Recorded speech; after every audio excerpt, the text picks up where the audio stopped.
नमस्कार दोस्तों, क्या आपने कभी सोचा है या आपने अपने दिमाग लगाया है कि भारत सरकार के पास नोट छापने की मशीन है तो ढेर सारा पैसा छाप के सबको अमीर क्यों नहीं बना देती है। दोस्तों, यहाँ सोचने की बात है कि अगर सबके पास अनलिमिटेड पैसा होगा तो क्या होगा।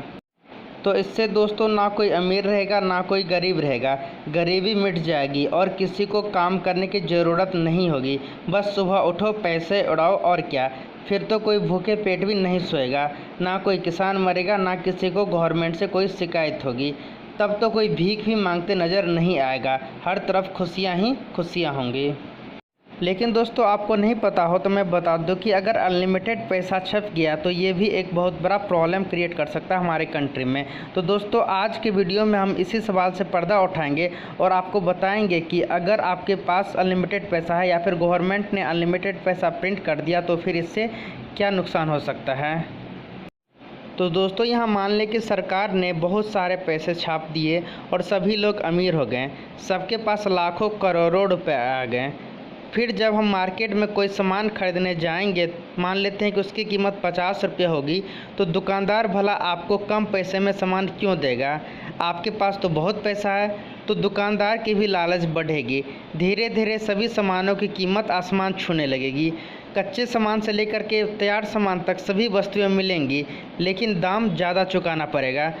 इसलिए सब जानते हैं कि इतिहास गवाह है कि 2 देशों ने ये भारी गलती की थी।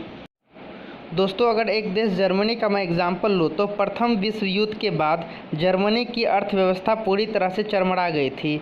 युद्ध की ज़रूरतें पूरा करने के लिए जर्मनी ने बहुत सारे देशों से कर्ज ले लिया था, मगर युद्ध में हुई हार के बाद वह कर्ज नहीं चुका पाया।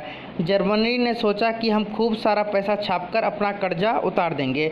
बस फिर क्या था, जर्मनी ने यही किया और उन्होंने अनलिमिटेड अमाउंट में पैसा छापा और फिर नतीजा ये हुआ कि वहाँ की मुद्रा का अवमूल्यन हो गई और वहाँ की महंगाई आसमान छूने लगी।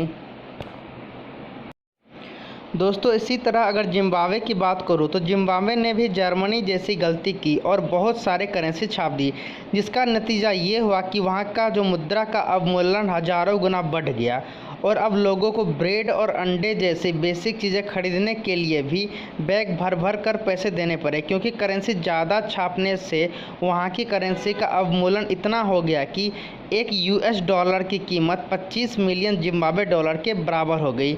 इतिहास में इस घटना को दोस्तों जिम्बाब्वे की अति मुद्रास्फीति के नाम से भी जाना जाता है। तो दोस्तों, शायद आप समझ गए होंगे कि आप जितने नोट छापेंगे उतना ही आपको महंगाई का सामना करना पड़ेगा और ऐसा करने से उस देश का आसमान छूता हुआ स्टॉक मार्केट भी ज़मीन पर आ जाएगा। करेंसी नोट जो हम यूज़ करते हैं उनका अपना कोई कीमत नहीं होता, उनकी सिर्फ एक्सचेंज वैल्यू होती है कि कितने सामान के बदले आप उस नोट को देते हैं, और इसलिए इसे लीगल टेंडर भी कहा जाता है। दोस्तों, किसी भी देश में कितनी करेंसी प्रिंट करनी है यह उस देश का सेंट्रल बैंक, उस देश की जीडीपी और डेवलपमेंट रेट जैसी कई कारकों को ध्यान में रखकर तय की जाती है। दोस्तों, जहां तक इंडिया की बात करो तो भारत में आरबीआई तय करती है कि कब और कितनी करेंसी प्रिंट करनी है। तो दोस्तों, यहाँ पर शायद आपको अब पता चल गया होगा कि किसी भी देश की गवर्नमेंट क्यों नहीं बहुत सारे करेंसी को प्रिंट करके सभी लोगों को अमीर बना देती है। तो दोस्तों, अगर आपको हमारा वीडियो अच्छा लगा हो, वीडियो को लाइक कर दें, साथ ही चैनल को सब्सक्राइब कर दें।